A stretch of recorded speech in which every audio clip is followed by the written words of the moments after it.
this is a special place for people with disabilities.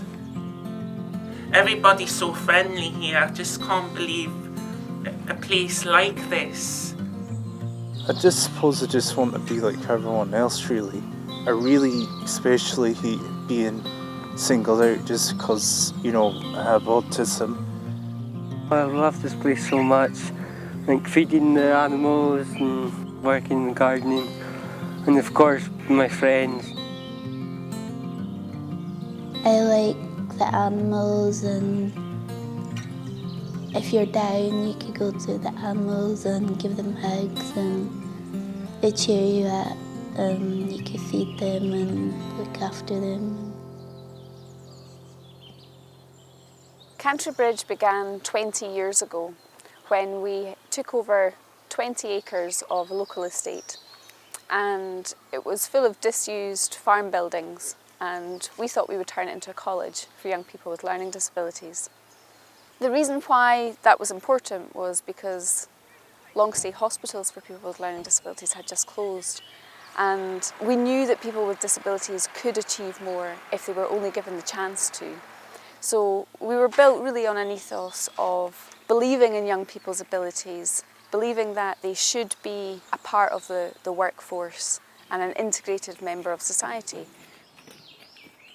But we also knew that to do that we needed to do it in a specialised or a specialist way.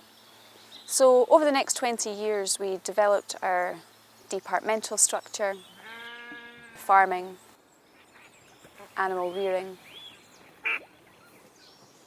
horticulture, woodwork. In the past couple of years we've redeveloped our estate so that our facilities are suitable for learning, teaching and so on. And it's really that founding vision, that ethos that drives us still towards the next 20 years. Because although we've made many gains for young people with learning disabilities, they're still excluded from the labour market. Mainstream education, it doesn't quite meet everybody's needs, so we have a much more personalised approach. And I think for me that's the most important thing about what happens at Cantraybridge. There's a charm, there's an energy, there's a very strong work ethic among the students and the staff team. That's what we're trying to continue to foster, but with slightly better facilities, slightly better environment, fit for purpose, fit for the activities that we're doing now. Prior to a student coming permanently with a place at Cantraybridge, we offer tours, we offer visits. Students will come for a taster day where they can try out the different departments, get a feel of what they want to do. Really the students choose their own departments, it's their interest, so we try our best to facilitate that. While they're here, the students can have a range of qualifications that they can gain. Our main aim is to get the young people that come through the college to try and have them into paid employment, which is the ultimate goal. We have a really effective transition department here at the college where our transition worker will work closely with the students. They will have placements, work experience, voluntary positions. We have a 10-week work skills course for the students that are due to leave the college, where they interview employers. They will go around different places and get the feel of their chosen vocation, what they want to do. The development, the personal development of the students from arriving at Cantraybridge to when it's time to leave is absolutely tremendous. Often we get very quiet, very reserved, sometimes anxious young people that have not experienced being in such a busy social environment. Their social lives develop tremendously, and I just think overall it's a place where young people can be themselves. They can be supported by peers, gain great social skills and a great social life, and then hopefully go on to living a fulfilling life the same as everybody else.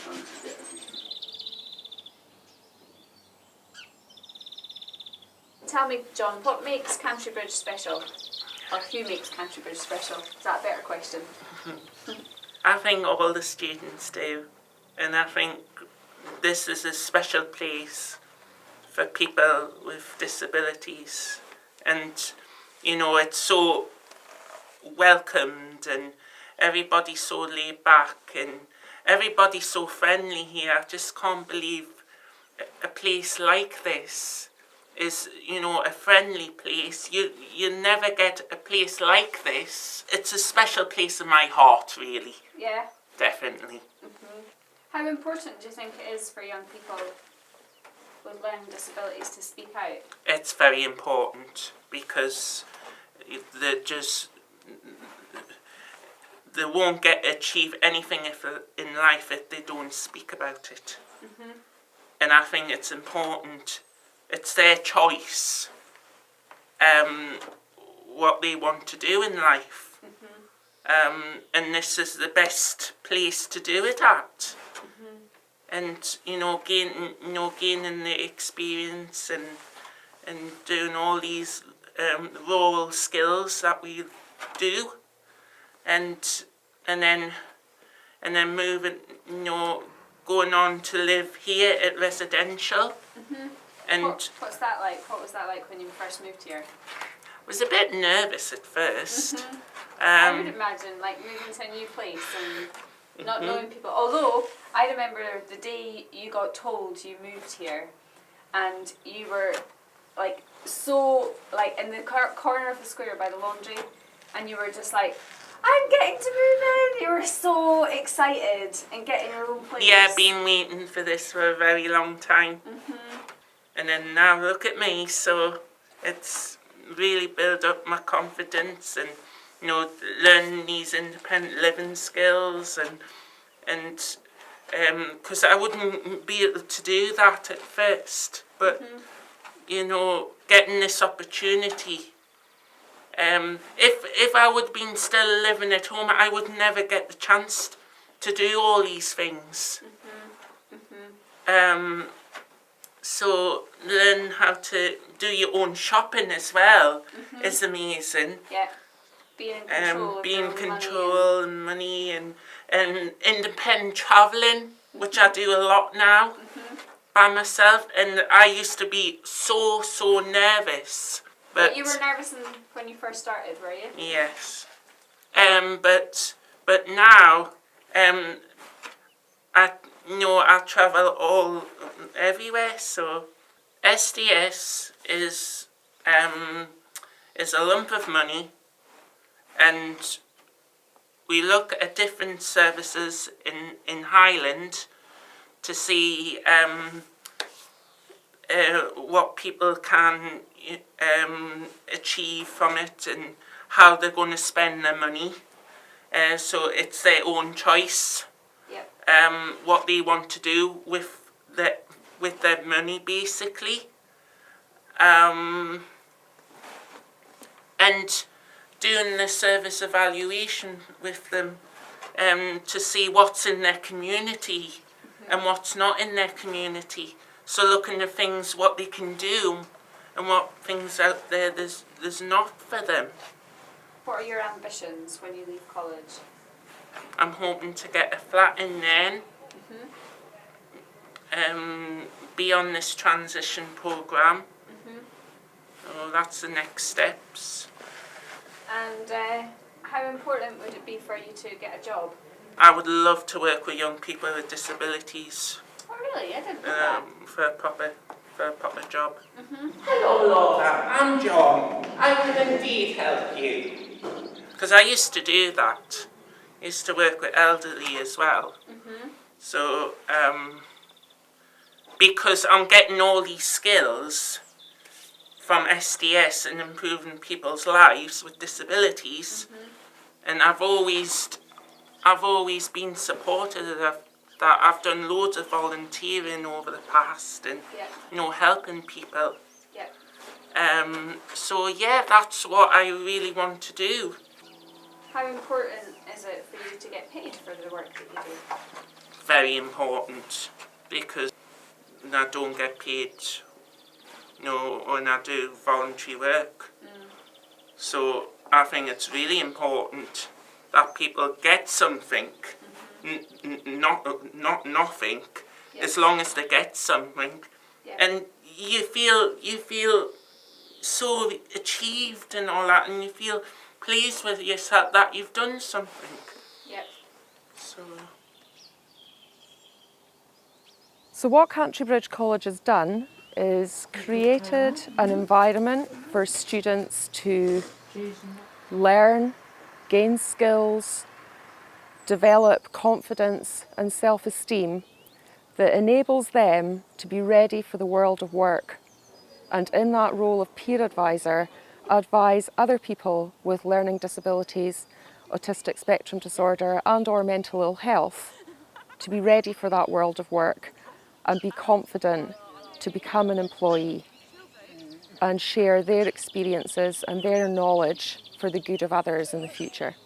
As they very eloquently put it in a poem that they created about being a peer advisor, it means a lot to them to do this role because they've got the t-shirt, they wear the hoodie every day of their lives, and they are living this life.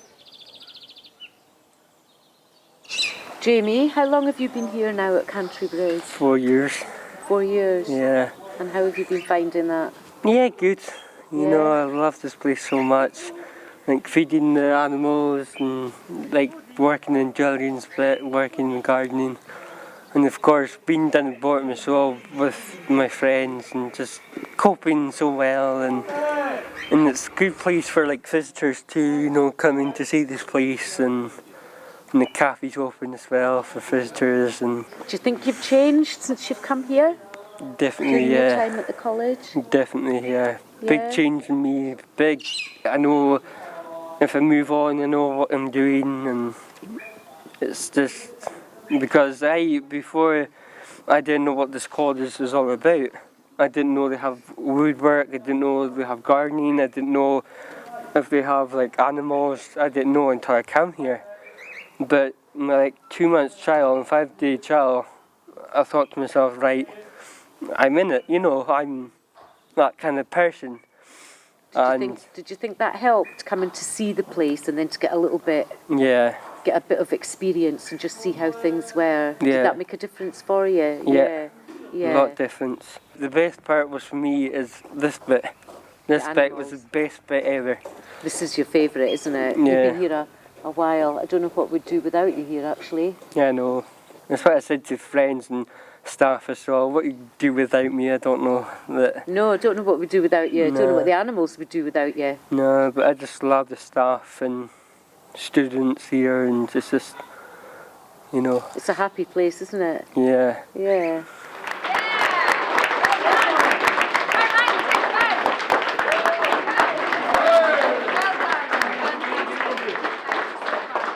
Fabulous. We now pronounce Cantry Park Cafe open. We're also looking at developing our social enterprise. That's the cafe, where young people who have completed their college training will move into employment, paid employment. And it's that paid bit of employment that's really important, because when I get up and go to work each day, I gain satisfaction from knowing that I'm making a difference to students, to staff, to our community. But I also get paid, and it can be quite easy to overlook that if you have the expectations of you have been that you'll just join the labour market like everybody else once you've left school or college or university or so on. And that's not the case for young people with learning disabilities. One of the things that saddens and angers me both in equal measure is that the expectations of people with learning disabilities are so low that they're not seen as being just like everybody else. We all want a home, we all want a job, we all want friends and family and significant others. And really, when you strip it all back, that's all it's about. The students get referred to me when they're getting ready to move on from the college. They come into my 10-week work skills programme, and that is basically to help the students learn about the sort of things to prepare them for the workplace. So things like interview skills, preparing a CV, and looking at the sort of type of work that they think they might be interested in. Well, this gives them the confidence to go on and do what they want to do once they're leaving college. And that's very important, and it's important to get it right and make that transaction as easy as possible for the student. The employers are actually really surprised at how well they do. They've had a lot of input here from the college. They work really hard and they're very dedicated. And employers are so impressed at the commitment and the high standard of work that our students put in.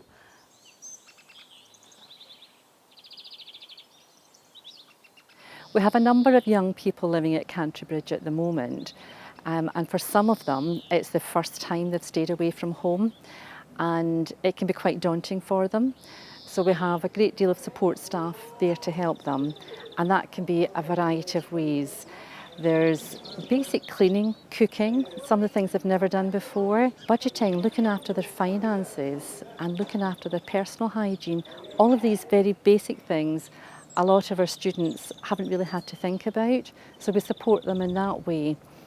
And there's also in the evenings and at weekends, we organise a lot of activities for the students, and they benefit by socialising with other people, with their peers and others, going out and about, sometimes in some challenging situations that they've not done before, and they learn about life, the good, the bad and the ugly, and we support them through that.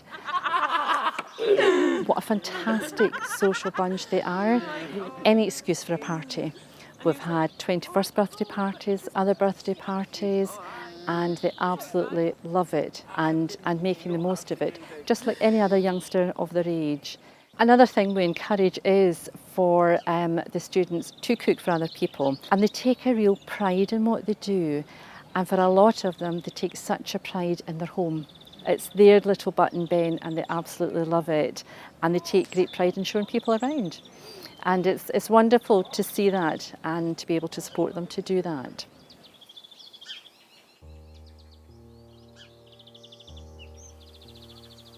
Although we do a number of college-related activities here, so farming or horticulture, in some ways, the subject is almost neither here nor there, because it's really the means or the mechanism to engage people in what they like doing, what they're good at doing, and to build up their own sense of self and their own self-confidence, their self-esteem.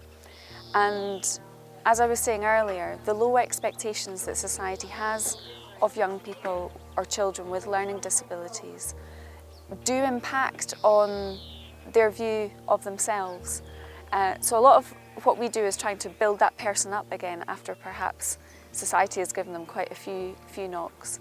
And it's very subtle. It's perhaps the glance or the a glance if somebody looks a little bit different, or it's asking someone quite directly, do you have a carer, or these kind of things. Which all suggest to the person that you need a carer, you can't achieve very much for yourself.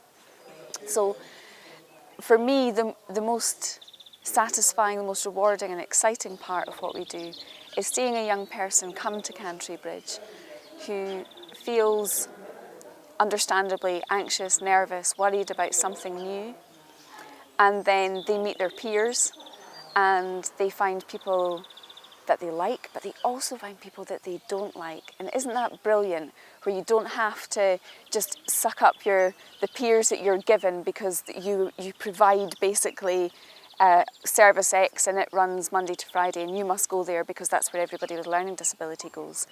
There's loads of kids or young people at Cantraybridge who have people that they really like and form really tight and lasting friendships with, people who've moved on and still come back to visit us.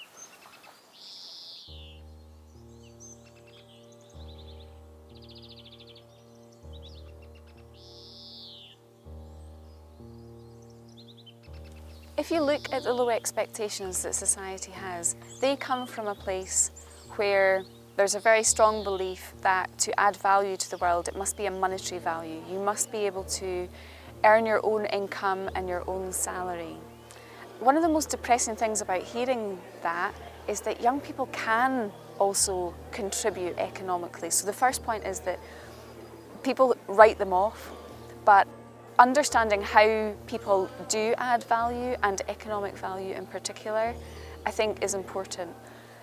I guess the second point is that society, community, the world is not just about economics, and there are plenty of willing and or deserving causes around, and Cantraybridge is just one of a number of those.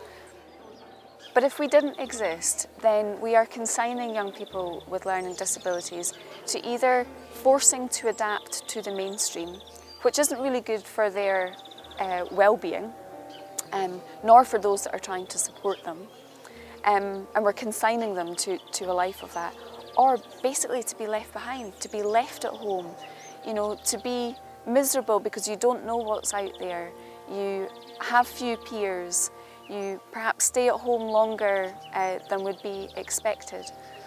And that to me is a mark of a healthy society where you can understand the value that people add, not just in a monetary sense, but they illuminate the best of humanity from other people. There's something about mixing it up for people, learning from another person's perspective. And you don't have to have a learning disability, you don't have to not have a learning disability to be able to learn the value of, I guess, walking in someone else's shoes or seeing something from that different perspective.